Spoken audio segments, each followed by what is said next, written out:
الحمد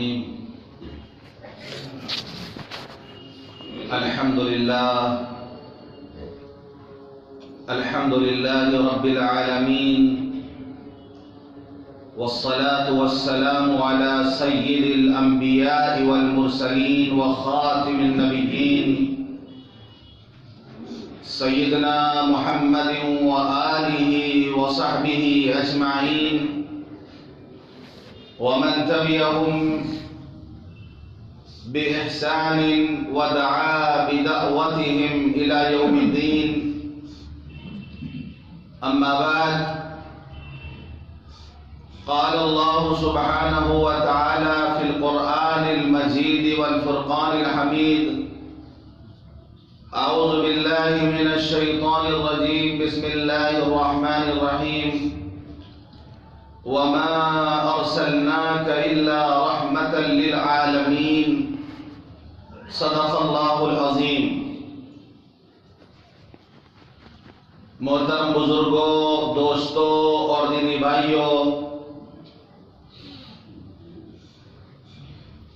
جیسا کہ گزشتہ جمعے کو میں نے عرض کیا تھا کہ اللہ تعالی نے اپنے نبی، اپنے حبیب حضرت محمد صلی اللہ علیہ وسلم کو کل جہان کے لیے رحمت بنا کر بھیجا.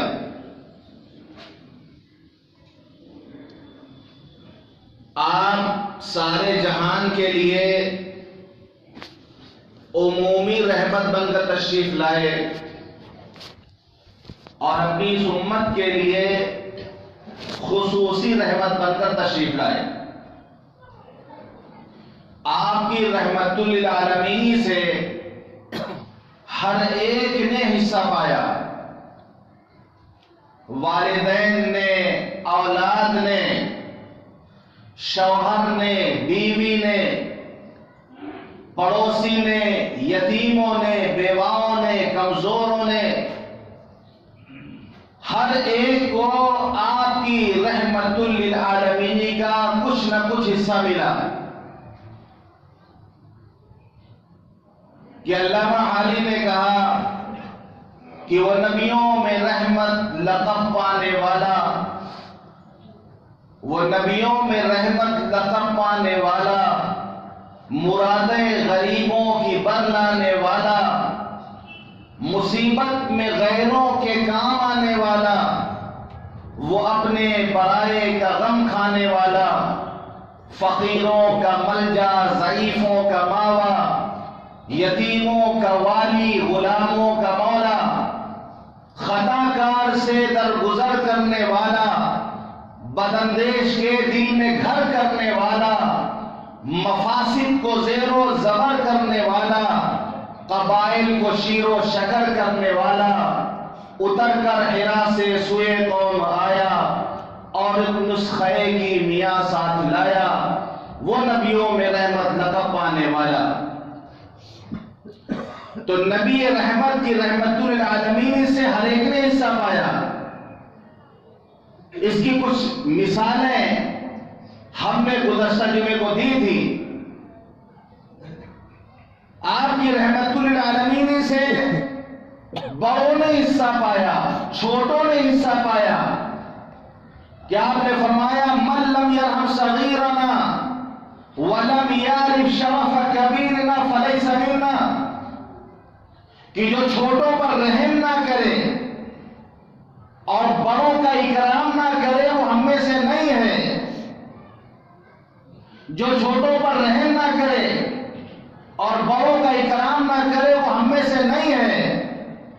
حضرت انس رضی اللہ عنہ فرماتے ہیں کہ ایک بزرگ شخص حضور پاک صلی اللہ علیہ وسلم کی مجلس میں تشریف لائے. لوگ بیٹھے ہوئے تھے، ان کے لیے کوئی جگہ نہیں دے رہا تھا کہ کوئی آگے پیچھے ہو جاتا اور ان کے لیے بیٹھنے کا ایک جگہ بنا دیتا. آپ نے دیکھا کہ مجلس میں کوئی ہٹ نہیں رہا، کوئی بزرگوں کو جگہ نہیں دے رہا.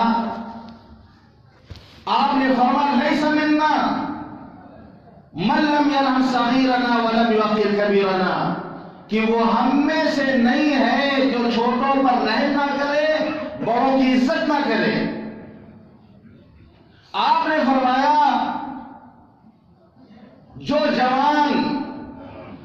جو نوجوان کسی بوڑھے کی عزت کرے گا، اس کے بڑھاپے کی وجہ سے کسی بوڑھے کی عزت کرے گا، تو کل وہ جوان جب وہ بوڑھا ہوگا تو اللہ ایسے افراد مہیا کر دے گا اس کے لیے جو اس کے بڑھاپے میں اس کی عزت کریں گے۔ جو نوجوان بوڑھوں کی عزت کرے گا، جب وہ بوڑھا ہو جائے گا تو اللہ ایسے افراد مہیا کر دیں گے جو اس کے بڑھاپے میں اس کی عزت کریں گے۔ ہم اپنے بڑوں کی عزت کرنا سیکھیں، ہم اپنے بڑوں کا اکرام کرنا سیکھیں۔ ہم کتنا بھی پڑھ لکھ لیں لیکن ہم بڑے بزرگوں سے بے نیاز نہیں ہو سکتے۔ ان سے رائے لینا چاہیے، ان سے مشورہ کرنا چاہیے، ان کو آگے رکھنا چاہیے۔ آج کل نوجوانوں کے اندر جوش ہوتا ہے، کام کرنے کا جذبہ ہوتا ہے، تو وہ سوچتے ہیں کہ یہ بوڑھے کچھ نہیں کر سکتے، ان کو پیچھے رکھا جائے۔ یہ نہیں جانتے کہ آپ آج اچھے ماحول میں دعوت کا کام کر رہے ہیں، آپ اچھے ماحول میں تبلیغ کا کام کر رہے ہیں۔ یہ بڑے جو ہیں، یہ بوڑھے جو ہیں، جن کی داڑھیاں سفید ہو گئی ہیں، انہوں نے اس ماحول میں کام کیا تھا جب کام کرنا مشکل تھا، جب مسجد میں قیام کرنا مشکل تھا، جب اللہ کے راستے میں جاتے تھے اور مسجد میں قیام کرتے تھے اور محلے کا کوئی آدمی آ جاتا تھا تو ڈر جاتے تھے کہ پتہ نہیں کس طریقے سے یہ پیش آئے گا، پتہ نہیں ہمارے ساتھ کیا سلوک کرے گا، سامان اٹھا کے مسجد کے باہر پھینک دے گا کہ مسجد میں رہنے دے گا۔ ڈر جاتے تھے لوگ۔ ماشاءاللہ انہوں نے جو قربانی دی، اس ماحول میں جو انہوں نے کام کیا، تو آج نتیجہ یہ ہے کہ مسجد میں بیٹھے ہیں ساتھی، کوئی محلے کا آتا ہے تو ان کو یہ اندازہ لگتا ہے کہ یہ دعوت دینے آیا ہوگا، یہ ہمیں دعوت دینے آیا ہوگا، آج کھانے کی دعوت ہوگی ہم لوگوں کی۔ ان بزرگوں نے اس ماحول میں کام کیا، انہوں نے قربانیاں دی۔ جس وقت مار پا کرتی تھی، جس وقت سامان مسجد سے باہر پھینک دیا جاتا تھا، ان لوگوں نے اس ماحول میں کام کیا، کام کو یہاں تک پہنچایا ہے، تو ان کو ہم نظر انداز نہیں کر سکتے ہیں، ان سے ہم بے نیاز نہیں ہو سکتے ہیں۔ ان سے مشورہ لینا چاہیے، ان سے دعائیں لینی چاہیے، ان کو مقدم رکھنا چاہیے، ان کو آگے رکھنا چاہیے۔ ہمیں یہ حکم ہے کہ ہم بڑوں کا اکرام کریں، ہمیں یہ حکم ہے کہ ہم چھوٹوں سے پیار کریں، بڑوں کو یہ حکم ہے کہ چھوٹوں پر رحم کریں، چھوٹوں سے غلطی ہو جائے تو درگزر کر دیں، معاف کر دیا کریں۔ تو فرمایا من لم یرحم صغیرنا ولم یوقر کبیرنا فلیس منا، جو چھوٹوں پر رحم نہ کرے، جو بڑوں کا اکرام نہ کرے، وہ ہم میں سے نہیں ہے۔ تو آپ کی رحمت للعالمین سے چھوٹوں کو بھی حصہ ملا، بڑوں کو حصہ ملا، آپ نے تعلیم دی۔ کاروبار کرنا، پیسے کمانا، لوگ اس کو دنیا داری سمجھتے ہیں، لوگ اس کو دنیا داری سمجھتے ہیں، لیکن آپ کے رحمت کے طفیل، آپ کی رحمت کے طفیل تاجروں کو وہ مقام ملا، دنیا کا کاروبار کرنے والوں کو مقام ملا کہ آپ نے فرمایا التاجر الصدوق الامین مع النبیین والشہداء والصالحین، امانت دار، سچا امانت دار تاجر جو تجارت میں امانت داری اختیار کرتا ہے، سچائی کا راستہ اختیار کرتا ہے، وہ جھوٹ سے کام نہیں لیتا، تجارت کرتا ہے سچ بول بول کر کرتا ہے، وہ دوسروں کو دھوکہ نہیں دیتا، وہ گاہک کو کسٹمر کو دھوکہ نہیں دیتا جھوٹ بول کر، وہ تجارت کرتا ہے تو سچ بولتا ہے، سچائی کے ساتھ تجارت کرنے والا تاجر کل قیامت کے دن جو تجارت اس نے کی ہے، جو تجارت اس نے کی ہے، اس میں سچائی کا راستہ اختیار کیا ہے، یہ تاجر کل قیامت کے دن انبیاء، صدیقین، شہداء، صالحین کے سب میں ہوگا۔ یہ مقام ملا تاجر کو کہ آپ نے تجارت کو جنت میں جانے کا راستہ بتا دیا اور انبیاء، صدیقین، شہداء، صالحین کے میت عطا فرما دی، تجارت کرنے کا طریقہ بتا دیا آپ نے کہ تجارت کس طرح کی جائے۔ آج ہمیں لگتا ہے کہ ہم اگر تجارت پہ جھوٹ نہیں بولیں گے تو ہمارا کام نہیں چلے گا۔ بہت سے لوگ ایسے ہیں جو حج عمرہ کرنے نہیں جاتے، پیسے والے ہیں، مالدار ہیں، جب اس سے کہا جاتا حج کر لو یا عمرہ کر لو تو کہتے ہیں کہ کیا بتائیں، کاروبار میں جھوٹ سچ بولنا پڑتا ہے، کاروبار میں جھوٹ سچ بولنا پڑتا ہے، پھر حج عمرہ کر لے گا تو لحاظ کرنا پڑے گا، یعنی حج عمرہ کرنے میں تو لحاظ کرنا پڑے گا، حج عمرہ سے پہلے اس کا اللہ کے احسان نہیں ہوگا۔ عام ذہن، یہ ذہن بنا ہوا ہے کہ حج آدمی کر لے گا، عمرہ کر لے گا تو پھر دائیں بائیں نہیں کر سکتا، جھوٹ نہیں بول سکتا، خیانت نہیں کر سکتا، تو کیا حج کرنے سے پہلے، عمرہ کرنے سے پہلے خیانت کرنے کی، جھوٹ بولنے کی کیا اجازت ہے؟ بہت سے لوگ آئیں گے نماز میں، نماز پڑھنے لگیں گے تو اپنے پیر اوپر کریں گے، نماز میں پائجامہ اوپر کریں گے جو ٹخنے سے نیچے لٹک رہا ہوتا ہے، کیا مطلب؟ نماز کے بعد کیا جائز ہے؟ وہ حرام ہے، حرام ٹخنے سے نیچے پائجامہ لٹکانا۔ آپ نے فرمایا جو حصہ ٹخنے سے نیچے ہوگا جہنم میں جائے گا۔ نماز میں ہم اٹھا دیتے ہیں، نماز کے باہر گرا دیتے ہیں، تو کیا نماز کے باہر جائز کا ایسا کرنا؟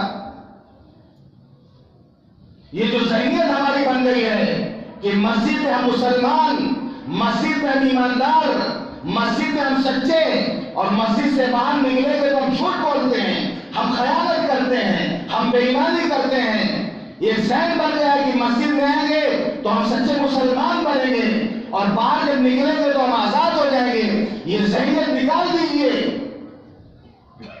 مومن مومن ہوتا ہے، چاہے وہ مسجد میں ہو یا بازار میں ہو، چاہے وہ خلوت میں ہو یا جلوت میں ہو، چاہے وہ محفل میں ہو یا تنہائی میں ہو، مومن مومن ہوتا ہے، شریعت نے اس کو کہیں آزاد نہیں چھوڑا۔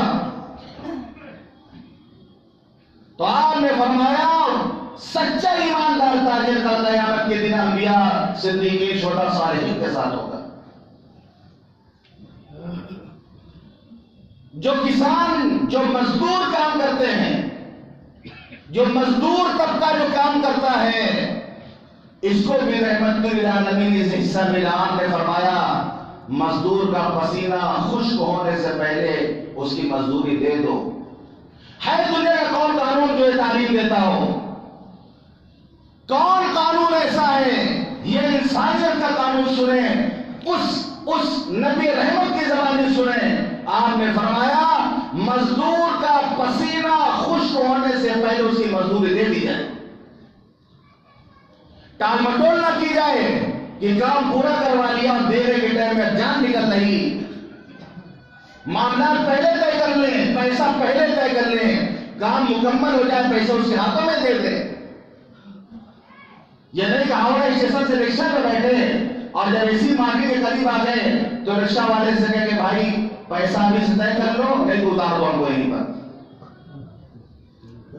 اسی مارکیٹ کے پاس پہنچ کے ہاوڑا اسٹیشن سے آپ آئے بیٹھ کے، جب اسی مارکیٹ کے پاس پہنچ جایا آپ اس سے کہیں کہ بھیا ایسا ہے رکشہ والے بھائی پیسہ بھی طے کر لو اور نام کو اتار دو۔ پہلے پیسہ طے کر لے، جو طے ہو جائے وہ آپ دے آگے یہاں پر۔ یہ تعلیم دی ہے آپ نے، پوری دنیا کو آپ نے تعلیم دی کہ مزدور کا پسینہ خشک ہونے سے پہلے اس کو مزدوری دے دی جائے، کیونکہ اللہ کا قانون بھی یہی ہے۔ تقریر میں بتایا جاتا ہے عید کے موقع پر جب مسلمان عید کی نماز پڑھنے آتے ہیں تو اللہ فرشتوں سے پوچھتا ہے، فرشتوں بتاؤ اس مزدور کی مزدوری کیا ہوگی جس نے اپنا عمل پورا کر لیا ہو، اپنا کام پورا کر لیا ہو۔ فرشتے کہتے ہیں اللہ اس کا حق ہے کہ اس کی مزدوری پوری دے دی جائے۔ رمضان کا روزہ انہوں نے رکھ لیا ہے، مزدوری کر لی ہے، یہ عید کا دن ہے، مزدوری لینے آئے ہیں، اللہ ان کا حق بنتا ہے تو مزدوری پوری دی جائے۔ اللہ قسم کھاتا ہے، میری عزت کی قسم، میری جلال کی قسم، میرے علو شان کی قسم، اے میرے بندوں اپنے گھروں کو واپس چلے جاؤ، بخشائے اپنے گھروں کو واپس چلے جاؤ، ہم نے تمہاری مغفرت کر دی۔ یہ اللہ کا قانون، اللہ بندوں سے مطالبہ کر رہا کہ مزدور کام کر لے تو اس کو مزدوری پوری دے دو۔ آپ کی رحمت للعالمین سے یتیموں کو حصہ ملا، کمزور طبقے کو حصہ ملا۔ آپ خود بھی یتیم آئے تھے دنیا میں، آپ یتیم پیدا ہوئے تھے، آپ سے زیادہ یتیمی جگہ تو کون جان سکتا ہے۔ اس زمانے میں لوگ یتیموں کا مال کھا جاتے تھے، یتیموں کے ساتھ اچھا سلوک نہیں کیا جاتا تھا، یتیموں کے ساتھ ظلم کیا جاتا تھا۔ آپ نے فرمایا جو شخص کسی یتیم کو اپنے ساتھ لا کے اپنے کھانے پینے میں شریک کر لے، اللہ اس کو جنت میں داخل فرما دے گا۔ جو کسی یتیم کو اپنے ساتھ لا کر اپنے کھانے پینے میں شریک کر لے، اللہ اس کو جہنم میں داخل کر دیں گے، الا یہ کہ اس نے ایسا کوئی گناہ کیا ہو، خطرناک جرم کیا ہو کہ جہنم میں جانے کا مستحق ہو گیا ہو۔ آپ نے فرمایا مسلمان گھروں میں سب سے اچھا گھر وہ ہے جس میں کوئی یتیم ہو۔ مسلمان گھروں میں سب سے اچھا وہ گھر ہے جس میں کوئی یتیم ہو، اس کے ساتھ اچھا سلوک کیا جاتا ہو، اور مسلمان گھرانوں میں سب سے بدترین وہ گھر ہے جس میں کوئی یتیم ہو اور اس کے ساتھ برا سلوک کیا جاتا ہو۔ آج ہم دیکھیں ہمارے گھر میں ایسا کوئی یتیم تو نہیں رہتا، ہمارے گھر میں کوئی یتیم تو نہیں ہے، ہمارا رویہ اس کے ساتھ کیسا ہے، ہمارا سلوک اس کے ساتھ کیسا ہے۔ اگر کسی کو کوئی یتیم مل جائے، آپ کے محلے میں یتیم بچے ہیں، آپ کے محلے میں یتیم بچیاں ہیں، آپ نے فرمایا جو کسی یتیم بچے کے سر پر محبت سے ہاتھ پھیر دے، یتیم بچے کے سر پہ محبت سے ہاتھ پھیر دے، جتنے بالوں میں اس کا ہاتھ جائے گا اللہ اس کو اتنے نیکی عطا فرمائیں گے۔ آپ گنتی کر سکتے ہیں کتنا آسان ہے نیکیاں کمانا۔ یتیم بچہ ملتا ہے، پیار سے اس کو بلا لے، پیار سے اس کو بلا لے، اس کا باپ نہیں ہے، باپ کی محبت سے وہ محروم ہے، باپ کی محبت اس کو نہیں ملی ہے، ہم کبھی اس کے سر پہ ہاتھ پھیرنے والے بن جائیں، ہم ان کے جذبات کا خیال رکھیں، اپنے بچوں کے کسی یتیم کے سامنے اپنے بچے سے بہت زیادہ پیار نہ کریں، اس کو تکلیف ہوگی دیکھ کر کہ کاش میرے باپ بھی زندہ ہوتے جو مجھے پیار کرتے۔ ایک واقعہ میں نے پڑھا، سند کے طور پہ صحیح ہے یا صحیح نہیں ہے، لیکن چونکہ نصیحت آموز ہے اس لیے واقعہ میں بیان کر رہا ہوں کہ حضور پاک صلی اللہ علیہ وسلم کے پاس ایک صحابی تشریف لائے، انہوں نے کہا کہ اللہ کے رسول میرا بچہ گم ہو گیا ہے، مل نہیں رہا، میں تلاش کر رہا ہوں، مل نہیں رہا۔ مجلس میں ایک صحابی موجود تھے، انہوں نے کہا کہ میں نے آپ کے بچے کو دیکھا ہے، وہ فلاں جگہ بچوں کے ساتھ کھیل رہا، فلاں جگہ بچوں کے ساتھ کھیل رہا۔ جب وہ جانے لگے تو آپ نے فرمایا کہ دیکھو اپنے بچے کو بیٹا کہہ کر مت بلانا، وہ یتیم بچوں کے ساتھ کھیل رہا، وہ یتیم بچوں کے ساتھ کھیل رہا ہے، اس کو بیٹا کہہ کر مت بلانا، کیونکہ اگر یتیم جو بچے ہیں ان کو وہ سنیں گے تو ان کو تو کوئی بیٹا نہیں کہتا ہے، ان کے والد نہیں ہیں، ان کے سامنے بیٹا کہہ کر مت بلانا۔ ایسی تعلیم دی آپ نے، یہ ہے محبت، یہ ہے شفقت کہ نفسانیت کا خیال رکھا گیا۔ تو ہم سامنے یہ تعلیم ملتی ہے، اگر کوئی یتیم ایسا ہے ہم جانتے ہیں ثواب حاصل کرنے کے لیے اس کے سر پہ ہاتھ پھیر دے۔ ایک صحابی آئے کہ اللہ کے رسول میرا دل سخت ہے، ہم سب کا دل سخت ہو چکا ہے، ہم سب کا دل سخت ہو چکا ہے۔ صحابی اللہ کے رسول ہمارا دل سخت ہو گیا ہے اس میں۔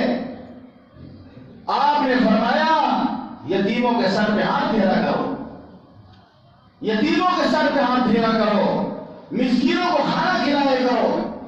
یہ وہ نسخہ جس سے ہمارے قلوب نرم ہوں گے، یہ بے رحمی سے جو ہمارے دل پتھر جیسے ہوتے جا رہے ہیں، یتیموں کے سر پہ ہاتھ پھیریں گے تو دل ہمارا نرم ہوگا، آنکھوں میں آنسو آئیں گے۔ کمزور طبقہ، مزدور طبقہ، جو طبقہ غلامی کر رہا تھا، اور آج بھی جو کمزور طبقہ ہے اس کو بھی رحمت للعالمین سے حصہ ملا۔ جیسا کہ پہلے جمعے کو میں نے عرض کیا، یہ صحابی نے پوچھا اللہ کے رسول اپنے غلام کو، اپنے خادم کو ایک دن میں کتنی مرتبہ معاف کریں؟ آپ نے فرمایا ہر دن 70 مرتبہ، 70 بار ایک دن میں غلطی کرے تو اس کو معاف کر دیا کرو۔ غلاموں کا طبقہ سب سے کچلا ہوا طبقہ تھا، جو جنگ ہار جاتے تھے تو وہاں کے مرد جو گرفتار ہو کے آتے تھے قیدی بنائے جاتے تھے، جانوروں جیسا سے سلوک کیا جاتا تھا، سب سے کچلا ہوا طبقہ غلاموں کا طبقہ تھا۔ لیکن آپ نے غلاموں کے بارے میں ایسی ہدایات دی، آپ نے غلاموں کے بارے میں ایسی تعلیمات دی کہ غلاموں کا جو نچلا طبقہ تھا، کچلا طبقہ تھا، آپ کے تشریف لانے سے، آپ کی تعلیمات سے غلاموں کی دنیا ہی بدل گئی۔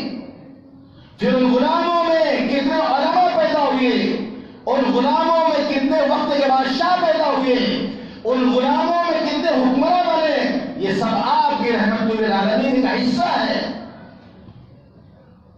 آپ نے فرمایا یہ غلام تمہارے بھائی ہیں، یہ غلام تمہارے بھائی ہیں، جو تم کھاؤ انہیں کھلاؤ، جو پہنو انہیں پہناؤ،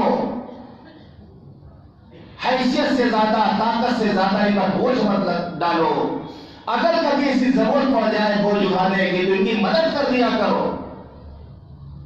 آپ نے فرمایا جس نے اپنے غلام کو مار دیا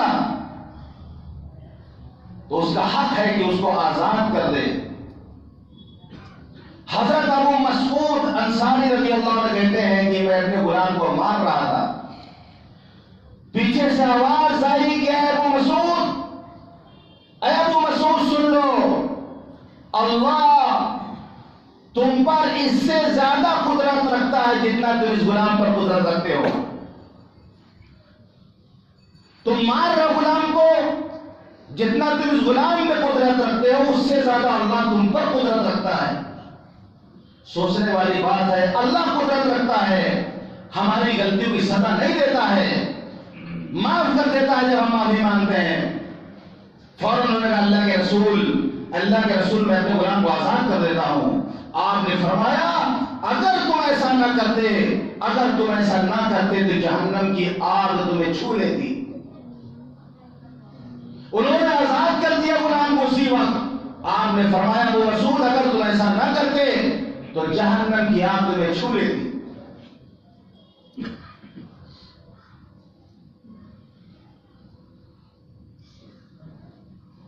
یہاں تک کہ انسانوں کے ساتھ ساتھ،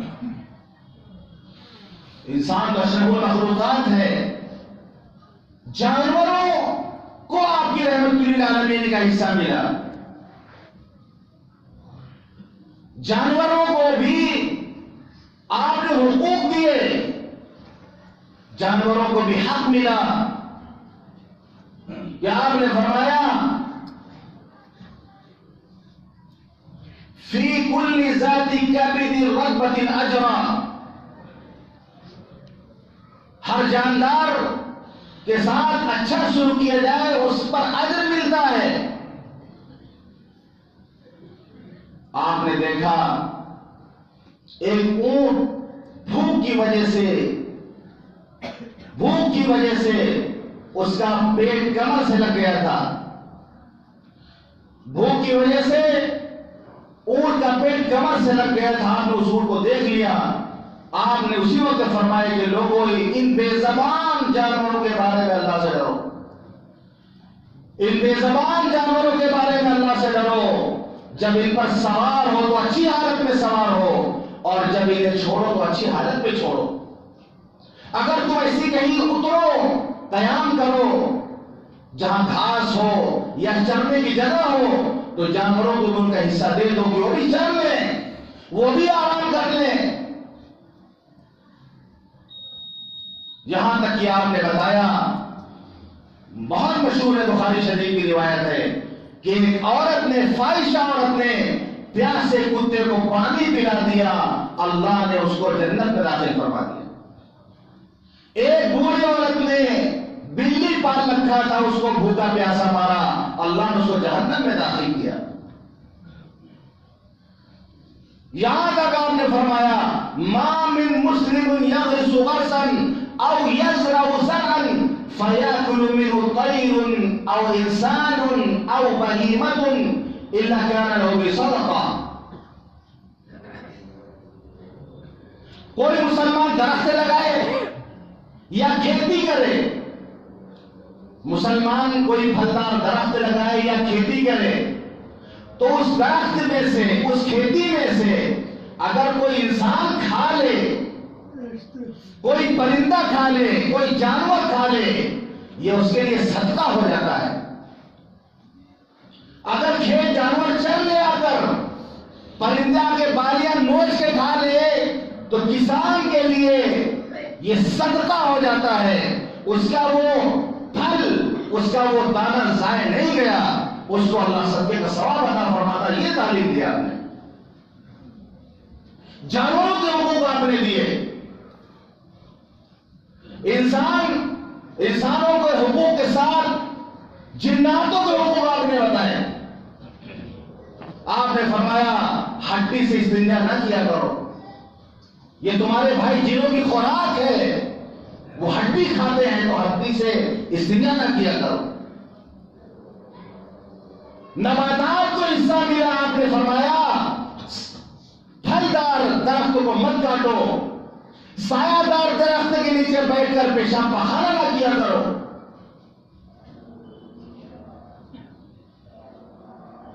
زندے تو زندے، جو مر گئے ہیں ان کے بارے میں آپ نے فرمایا اذکروا محاسن موتاکم، اپنے مردوں کا اچھے انداز سے تذکرہ کیا کرو، ان کی برائی نہ کرو دنیا سے جانے کے بعد۔ اذکروا محاسن موتاکم، اپنے مردوں کی اچھائیاں بیان کرو، ان کو اچھائی سے یاد کیا کرو، ان کو برائی نہ کیا کرو۔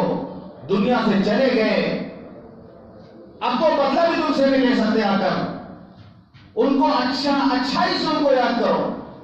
اللہ معاف کرے، اللہ معاف کرے۔ اب ایک ماحول بن گیا ہے، ایک ماحول یہ بن گیا ہے، خاص طور سے نوجوانوں کا ذہن خراب کیا جا رہا کہ فلاں مولانا نے فلاں کتاب غلط لکھا ہے، ان کو الٹا سیدھا بولتے ہیں، فلاں مولانا نے کتاب بالکل غلط لکھی ہے، ان کو کچھ نہیں آتا تھا، فلاں مولانا نے کتاب لکھی ہے، ان کو کچھ نہیں آتا تھا۔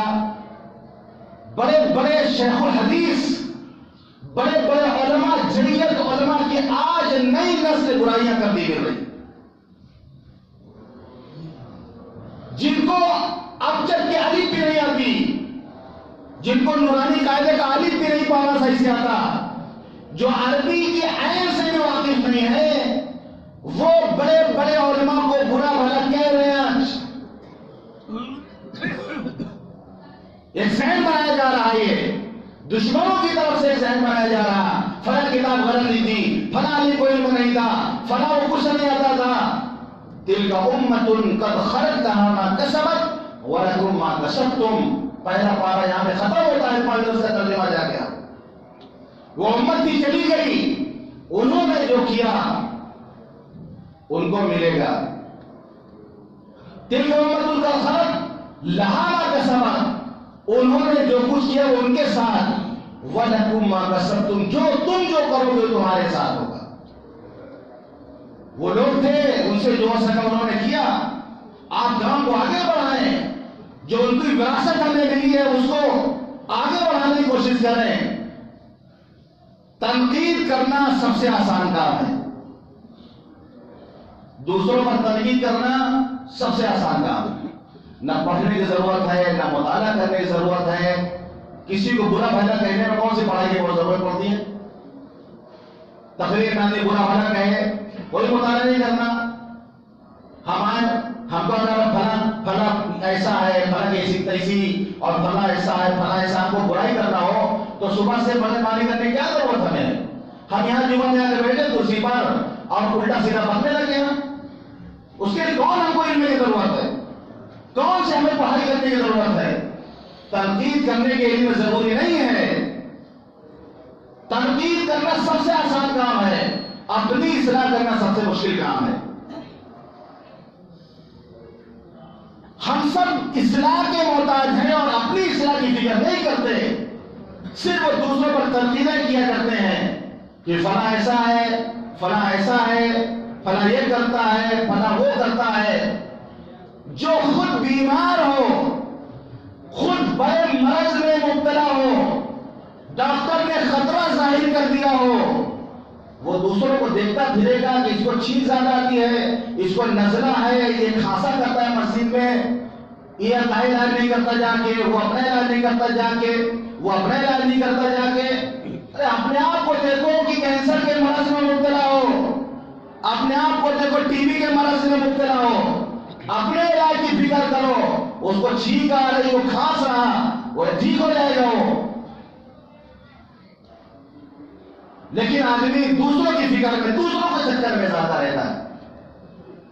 کسی نے جیسے بہت اچھی بات کہی، شاید آپ کو اچھی نہ لگے لیکن ہم کو بہت اچھی لگی، کہ مقتدی لوگ جتنی کڑی نظر امام پر رکھتے ہیں، مسجد کے مقتدی جتنی کڑی نظر امام پر رکھتے ہیں، اگر اپنی اولاد پر وہ نظر رکھ لیں تو اولاد نہ بگڑے ان کی. پھر اگر اپنی اولاد پر وہ نظر رکھ لیں تو ان کی اولاد سدھر جائے، ان کی اولاد نہ بگڑے. لیکن نہیں، امام پہ سخت کڑی نظر، مؤذن پہ سخت کڑی نظر. یہ لوگ کہاں کر رہے ہیں، مسجد میں کیا ہو رہا، کیسے آ رہے ہیں، کیسے جا رہے ہیں، کس سے مل رہے ہیں، کس سے بات کر رہے ہیں، پوری کڑی نظر ہم رکھے ہوئے ہیں. گھر میں ہمارے بچے کیا کر رہے ہیں، برباد ہو رہے موبائل میں، برباد ہو رہے انٹرنیٹ میں، گھر میں کیا ہو رہا، ہماری بیٹی کہاں جا رہی ہے، ہمارا بیٹا رات پہ کہاں جاتا ہے، اتنی دیر میں بس کیوں آتا ہے، کوئی فکر اس کی نہیں ہے.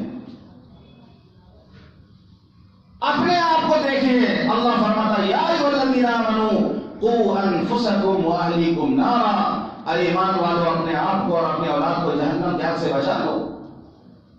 اپنے آپ کو، اپنی اولاد کو جہنم کی آگ سے بچا لو.